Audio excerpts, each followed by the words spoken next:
Hello दोस्तों, good morning. स्वागत है एक बार फिर से आप सभी का एमजेटी एजुकेशन में।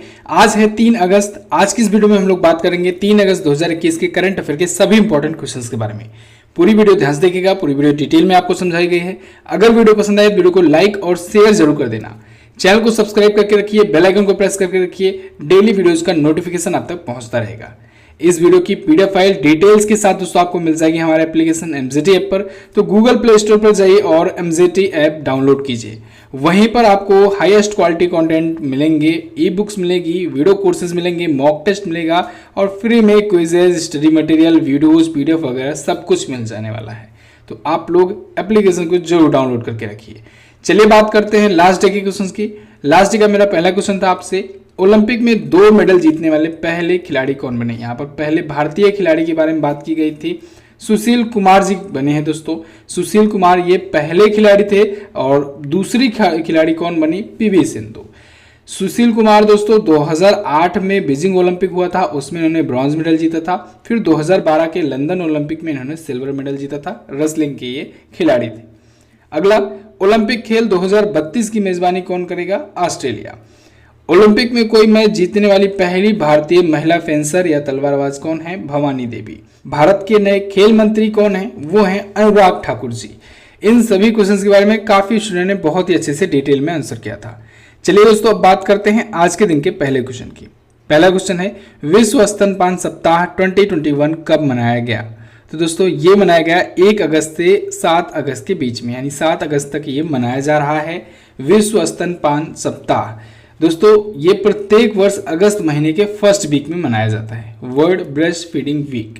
तो इस बार ये 1 अगस्त से 7 अगस्त के बीच में मनाया जा रहा है। ये स्तनपान को बढ़ावा देने के लिए, साथ ही साथ माताओं और शिशुओं को अवेयर करने के लिए कि स्तनपान का महत्व क्या है, इसके बारे में अवेयरनेस फैलाने के लिए ये दिवस मनाया जाता है। इस बार की थीम रखी गई है प्रोटेक्ट ब्रेस्ट फीडिंग ए शेयर्ड रिस्पॉन्सिबिलिटी। इसकी शुरुआत हुई 1991 से। ये WABA एक संस्था है, world alliance for breast feeding action, उसके द्वारा, WHO यानी वर्ल्ड हेल्थ ऑर्गेनाइजेशन के द्वारा और यूनिसेफ यानी United Nation International Childs Emergency Funding के द्वारा ये मनाया जाता है। ये 3 संस्थाएं मिलकर के मनाती हैं। ओके, अब ये इंपॉर्टेंट डे से रिलेटेड क्वेश्चन आया है। तो अभी इंपॉर्टेंट डे मैंने आपको एक बताया था, 1 अगस्त को मुस्लिम महिला अधिकार दिवस, उसको आपको याद रखना है। अगस्त मंथ का पहला इंपॉर्टेंट डे है। जुलाई का मैंने रिवीजन करा दिया है आपको, जल्द ही इसकी पीडीएफ भी आपको मिल जाएगी। अगला क्वेश्चन, हाल ही में किसने हंगेरियन ग्रां प्री 2021 फार्मूला 1 रेस जीती? तो अभी हाल ही में स्टेफन ओकोन ने जीत ली है हंगेरियन ग्रां प्री 2021 फार्मूला 1 की रेस। ये एक नए खिलाड़ी का नाम आप सुन रहे हैं, स्टेफन ओकोन, और ये एक नई कंपनी से ये खेलते हैं। देखिए किस कंपनी से ये हैं? ये अल्पाइन कंपनी के ड्राइवर हैं। अभी तक आप मर्सिडीज सुनते थे, रेडबुल सुनते थे, ठीक है, फरारी सुनते थे। अब देखिए अल्पाइन कंपनी आ गई है। स्टेफन ओकान जो है दोस्तों इसके ड्राइवर हैं, फ्रांस की ये रहने वाले हैं। इन्होंने हंगेरियन ग्रैंड प्रिक्स 2021 जीत ली है। इनकी करियर की ये पहली फार्मूला 1 रेस है। जैसा कि मैंने आपको बताया कि ये नए खिलाड़ी हैं। फार्मूला 1 रेस जब भी आता है पूरा का पूरा रिवीजन मैं आपको कराता हूँ। इस सीजन में यानी 2021 में अभी तक कौन कौन से फार्मूला 1 रेस हुए हैं, किसने किसने जीते हैं, इसको जान लीजिए। देखिए मैक्स वर्स्टैपेन रेडबुल के जो खिलाड़ी हैं, इस बार अभी तक सबसे ज़्यादा ये ग्रैंड प्रिक्स जीते हुए हैं 2021 में। इन्होंने एमालिया रोमांगना जीता, मोनाको ग्रैंड प्रिक्स जीता, फ्रेंच ग्रैंड प्रिक्स जीता, स्टायरियन ग्रां प्री और ऑस्ट्रियन ग्रां प्री जीता है। वहीं लुइस हैमिल्टन जो कि दुनिया में सबसे ज़्यादा फार्मूला 1 रेस जीतने वाले खिलाड़ी हैं, मर्सिडीज के ये ड्राइवर हैं और ग्रेट ब्रिटेन के रहने वाले हैं। इन्होंने बहरीन, पुर्तगाली और स्पेनिश ग्रैंड प्रिक्स जीता। अभी हाल ही में ब्रिटिश ग्रैंड प्रिक्स भी इन्होंने जीता है। अच्छा, लुइस हैमिल्टन को दोस्तों नाइटहुड की उपाधि भी दी गई है। नाइटहुड की उपाधि ब्रिटेन के द्वारा, ये भी आपको याद रखना है। 7 बार की ये वर्ल्ड चैंपियन हैं और सबसे ज़्यादा फार्मूला 1 रेस जीते हैं। ये पॉइंट आपको याद रखने हैं। सर्जियो पेरेज ने दोस्तों अजरबैजान ग्रैंड प्रिक्स जीता है 2021 का। तो अब इस सीजन में टोटल हो गई हैं 11 रेस। 11 रेस कौन कौन सी किसने किसने जीती हैं यहाँ पर आपको दिखा दे रहा हूँ मैं, तो स्क्रीनशॉट ले लीजिए। चलिए बढ़ते हैं अगले क्वेश्चन की तरफ। नासा ने निसार प्रोजेक्ट 2023 के लिए किसके साथ समझौता किया? तो नासा ने दोस्तों अपने निसार प्रोजेक्ट के लिए इसरो के साथ समझौता किया है, इंडियन स्पेस रिसर्च ऑर्गेनाइजेशन के साथ समझौता किया है। नासा का ये निसार मिशन दोस्तों 2023 में लॉन्च होगा। नासा यानी national aeronautics and space administration, ये अमेरिका की स्पेस एजेंसी है। इसने भारत की स्पेस एजेंसी इसरो के साथ समझौता किया है निसार प्रोजेक्ट के लिए। एक्चुअली में निसार का फुल फॉर्म ही होता है NASA ISRO synthetic aperture radar. तो ये एक प्रकार का सिंथेटिक अपर्चर रडार होगा जो लॉन्च किया जाएगा एक हाई क्वालिटी की रडार इमेजिंग का यूज करके। जो भूमि की सतह है इसमें क्या क्या चेंजेस हो रहे हैं ग्लोबल लेवल पर, इसकी बहुत ही अच्छे तरीके से गहन तरीके से जांच की जाएगी। ठीक है, आप जानते हैं कि समुद्र का स्तर कभी बढ़ता है तो जमीनी स्तर कभी डूबता है। पहाड़ों पर या फिर बर्फीले क्षेत्रों में भूस्खलन जब होते हैं तो चेंजेस देखने को मिलते हैं। अंटार्कटिका वगैरह में चेंजेस देखने को मिलते हैं। तो ये सारी चेंजेस क्या क्या हो रही है पृथ्वी पर, इन सब को इसी सैटेलाइट के माध्यम से ऊपर से ही देखा जा सकेगा। ठीक है, तो इसके लिए नासा और इसरो मिल करके निसार प्रोजेक्ट लॉन्च कर रहे हैं। तो निसार का फुल फॉर्म भी पूछा जा सकता है, इसको आपको याद रखना है। क्लियर, नासा आया है, नासा के बारे में पहले जानिए, उसके बाद बात करेंगे इसरो की। नासा, जैसे कि मैंने आपको बताया, नासा का फुल फॉर्म होता है national aeronautic and space administration. अभी हाल ही में दोस्तों चर्चे में आया था जब इसने एक यूरोपा क्लिपर मिशन के लिए स्पेस एक्स के साथ समझौता किया है। स्पेस एक्स जो कि अमेरिका की प्राइवेट स्पेस एजेंसी है एलन मस्क वाली, तो उसके साथ इसने यूरोपा क्लिपर मिशन के लिए किया समझौता। ठीक है, नासा की स्थापना दोस्तों 1958 में हुई थी जब भारत में डीआरडीओ स्थापित हुआ था, तो वहाँ अमेरिका में नासा स्थापित हुआ था। ये वाशिंगटन डीसी में हेडक्वार्टर्ड है और इसके नए अध्यक्ष अभी हाल ही में बिल नेल्सन बनाए गए हैं। कौन बनाए गए हैं? बिल नेल्सन बनाए गए हैं। अच्छा, इसका एक टेलीस्कोप है हबल टेलीस्कोप। इसने दोस्तों अभी बृहस्पति का चंद्रमा कहें या कहें बृहस्पति का एक जो नेचुरल सैटेलाइट है, उपग्रह है गैनीमेड, जो कि ब्रह्मांड का सबसे बड़ा उपग्रह है किसी भी ग्रह का, गनीमेड, उस पे हबल टेलीस्कोप ने जलवाष्प का प्रमाण पाया है, जलवाष्प के बारे में जानकारी दी है कि यहाँ पर भी जलवाष्प उपस्थित हो सकता है। ओके, ये तो रही नासा की बात। इसरो के बारे में अगर बात करें तो इसरो यानी इंडियन स्पेस रिसर्च ऑर्गेनाइजेशन, ये स्थापित हुआ था दोस्तों 15 अगस्त के दिन 1969 में, 1969 में ये स्थापित हुआ था। हेडक्वार्टर है ये बेंगलुरु में और के सिवान जी इसके वर्तमान में अध्यक्ष हैं। इसरो के बारे में बात करें तो अभी गगनयान मिशन के लिए दोस्तों इसने अभी हीट ट्रायल किया था, परीक्षण किया था तमिलनाडु में, विकास इंजन का परीक्षण किया था इसने, इसरो ने। ओके, चलिए अगला क्वेश्चन देख लेते हैं। भारत की सबसे हल्की मेट्रो ट्रेन कहाँ के लिए लॉन्च हुई है? तो दोस्तों अभी हाल ही में पुणे के लिए भारत की सबसे हल्की मेट्रो ट्रेन लॉन्च की गई है, लेकिन ये कहाँ पर लॉन्च की गई है? इटली में लॉन्च की गई है। कहाँ पर? इटली में लॉन्च की गई है भारत की सबसे हल्की मेट्रो ट्रेन। एक्चुअली में दोस्तों ये इटली में ही डेवलप की गई है। इसको पश्चिम बंगाल की एक कंपनी है टीटागढ़ वैगन्स लिमिटेड, इसने इटली में डेवलप किया है और पुणे के लिए डेवलप किया है। पुणे ने इसके लिए किया था, एक प्रकार का प्रोजेक्ट डील किया था। ठीक है, तो 34 ट्रेनें भेजी जाएंगी पुणे के लिए, इटली से भेजी जाएंगी। और इटली के जो राजदूत हैं, इटली में भारत के राजदूत और भारत में इटली के राजदूत, इन दोनों के बीच में ये समझौता हुआ। अभी हाल ही में डॉक्यूमेंट शेयर हुए, तो इन दोनों के राजदूतों के बारे में आपको पता होना चाहिए कौन कौन है, पूछा जा सकता है। इटली में भारत की राजदूत है नीना मल्होत्रा और भारत में इटली की राजदूत हैं दोस्तों विसेंजो डी लुका। कौन है? विसेंजो डी लुका। अब आया है मेट्रो, तो मेट्रो के बारे में हम लोग जानेंगे, भारत का मेट्रो का सफर क्या रहा। तो देखिए, सबसे पहले भारत में मेट्रो की शुरुआत दोस्तों हुई 1984 को, कोलकाता मेट्रो के रूप में भारत में पहली बार मेट्रो सेवा शुरू हुई। फिर 2002 आता है जब दिल्ली मेट्रो की शुरुआत हुई, भारत में दूसरी मेट्रो रेल सेवा 2002 में दिल्ली मेट्रो शुरू हुई। अच्छा, कोलकाता मेट्रो जो है दोस्तों ये भारत की पहली अंडर वाटर मेट्रो प्रोजेक्ट पर काम कर रहा है। हुगली नदी में कोलकाता में जो कि स्थित है, वहां पर ये अंडर वाटर मेट्रो चलाएगा। ठीक है, पानी के अंदर मेट्रो चलाएगा, इस पर अभी काम चल रहा है। और दिल्ली मेट्रो के बारे में अगर बात करें तो दिल्ली मेट्रो यहाँ पर ड्राइवरलेस मेट्रो का परीक्षण कर चुका है। तो भारत की पहली ड्राइवरलेस मेट्रो सेवा कहाँ पर शुरू की गई? दिल्ली मेट्रो में शुरू की गई है।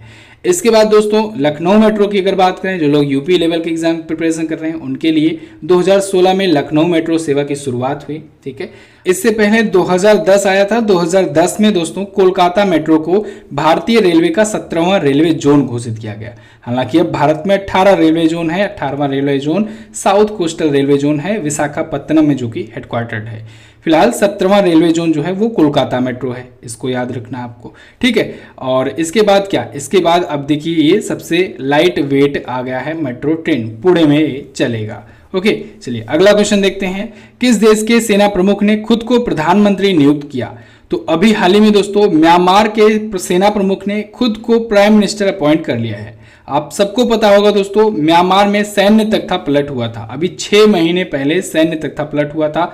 वहाँ की जो स्टेट काउंसलर हैं आंग सान सू की, उनको और वहाँ के जो प्रेसिडेंट थे यू वी मिंट, इन दोनों को दोस्तों गिरफ्तार कर लिया गया था वहाँ के सेना प्रमुख के द्वारा, और फिर इनको जेल में डाल करके सैन्य तख्ता पलट कर दिया गया था।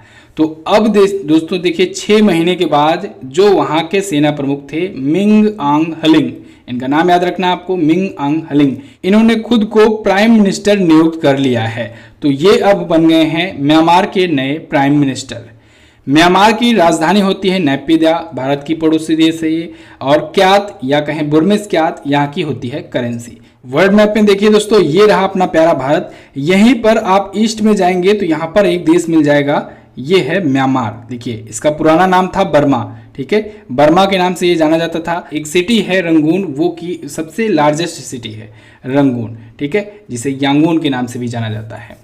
म्यांमार जो है और इसकी राजधानी नैपिदा, इसके प्रेसिडेंट यू वी मिंट थे पहले, लेकिन फिलहाल के लिए वो जेल में बंद है। और यहाँ की करेंसी होती है बुर्मिस क्यात। अगला देखते हैं। अगला क्वेश्चन है, भारत के नए लेखा महानियंत्रक यानी CGA कौन नियुक्त हुए? तो दोस्तों भारत के नए लेखा महानियंत्रक दीपक दास जी नियुक्त हुए हैं। देखिए लेखा महानियंत्रक और महालेखा परीक्षक दोनों अलग अलग होते हैं, दोनों में लोग कंफ्यूज भी रहते हैं। एक होता है CGA, एक होता है CAG यानी कैग, ठीक है। तो यहाँ पर CGA की बात हो रही है, यानी कंट्रोलर जनरल ऑफ अकाउंट्स की बात हो रही है। तो अभी हाल ही में दीपक दास जी को controller general of accounts of India नियुक्त किया गया है। इससे पहले दोस्तों गिरीश चंद्र मुर्मू जी ये भारत के 14वें कैग बने हैं, ठीक है, भारत के 14वें ये कैग बने हैं, यानी controller and auditor general of India बने हुए हैं। तो दोनों में अंतर है, दोनों को आपको याद रखना है। दीपक दास जी के बारे में बात करें दोस्तों, तो ये इससे पहले CBDT में काम कर चुके हैं। CBDT में ये principal chief controller of accounts के रूप में काम कर चुके हैं, ठीक है। अच्छा, ये जो कंट्रोलर जनरल ऑफ अकाउंट्स होता है, इसका काम क्या होता है? इसका काम ये होता है कि भारत सरकार का जो भी अकाउंट्स है उसकी रक्षा करना, या कहें कि उसको पूरा देखभाल करना, उसको रेगुलेट करना, कैसे कहाँ पर क्या यूज करना है सब कुछ बताना, यानी अकाउंट्स को कंट्रोल करना। ओके, ये आर्टिकल 150 में कहा गया है भारतीय संविधान में इसके बारे में, ठीक है, इंडियन कॉन्स्टिट्यूशन में आर्टिकल 150 में इसके बारे में चर्चा की गई है। ये 1986 बैच के भारतीय सिविल लेखा सेवा के ये अधिकारी रह चुके हैं, ठीक है। ये 25वें CGA नियुक्त हुए हैं। और वहीं कैग के बारे में जैसे कि मैंने आपको बताया, भारत के 14वें कैग अभी हाल ही में गिरीश चंद्र मुर्मू जी नियुक्त हुए हैं, जो कि जम्मू कश्मीर यूनियन टेरिटरी के पहले लेफ्टिनेंट गवर्नर हुआ करते थे। ओके, चलिए अगला क्वेश्चन देख लेते हैं। किस प्रसिद्ध भारतीय बिजनेसमैन को लोकमान्य तिलक पुरस्कार दिया जाएगा? तो दोस्तों लोकमान्य तिलक पुरस्कार से सम्मानित किया जाएगा साइरस पूनावाला को। साइरस पूनावाला ये सीरम इंस्टीट्यूट ऑफ इंडिया के फाउंडर हैं, संस्थापक हैं, तो इनको लोकमान्य तिलक पुरस्कार से सम्मानित किया जाएगा। साइरस पूनावाला आधार पूनावाला जी के ही पिता हैं।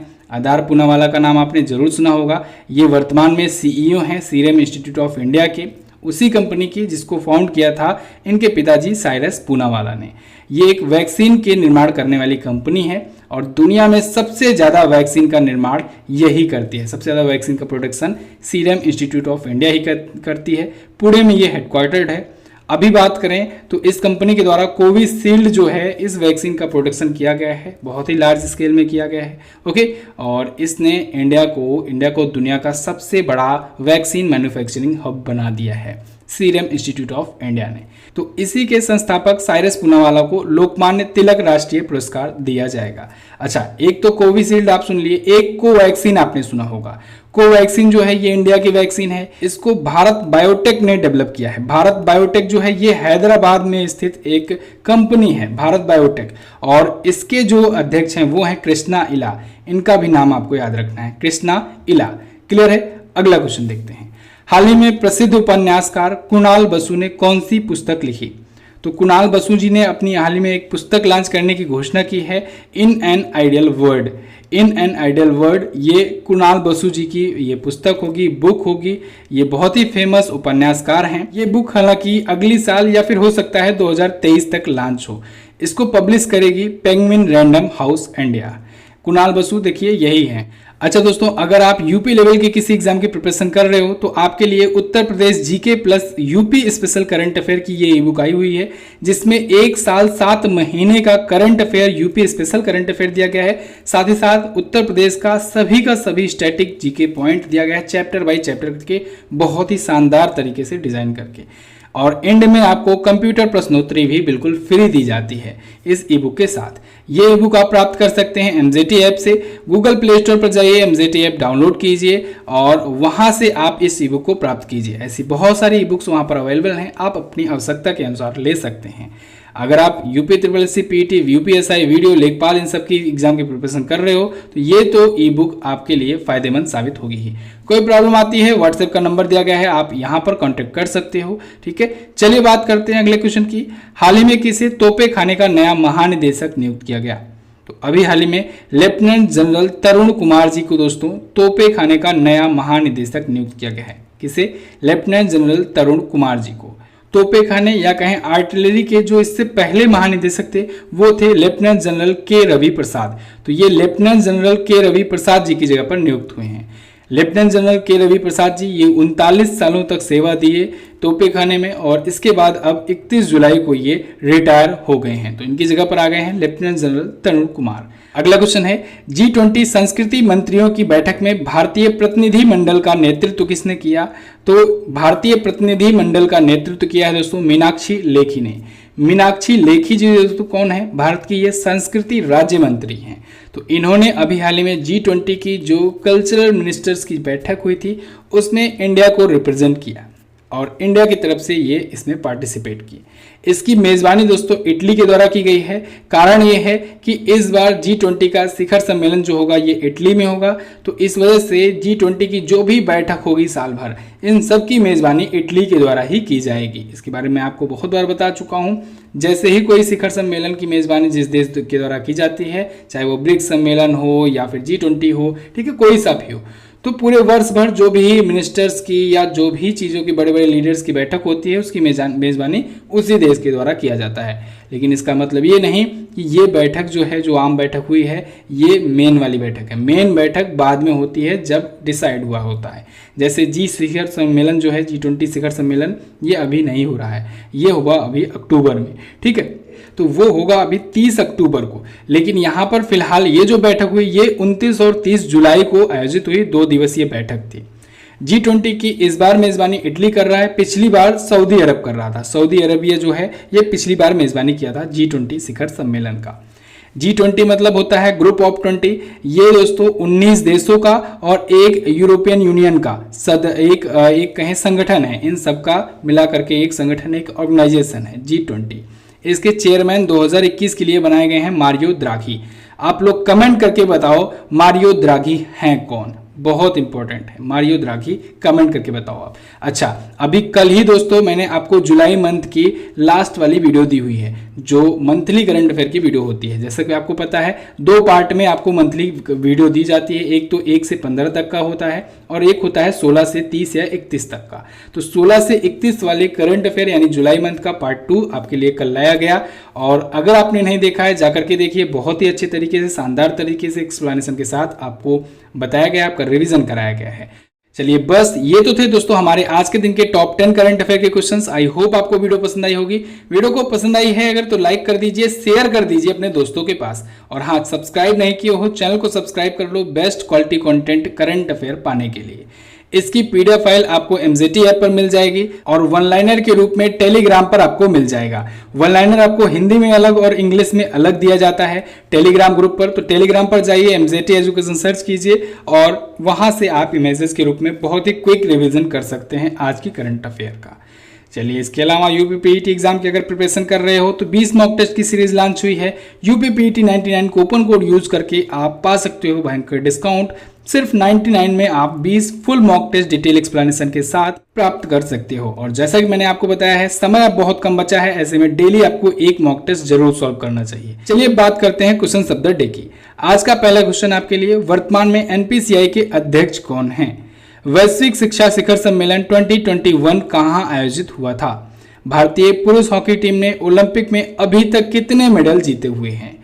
पैरालंपिक खेलों में भारतीय टीम के ध्वजवाहक कौन बने हैं? इन सभी क्वेश्चंस के बारे में आप डिटेल जितना हो सके लिखिएगा जरूर।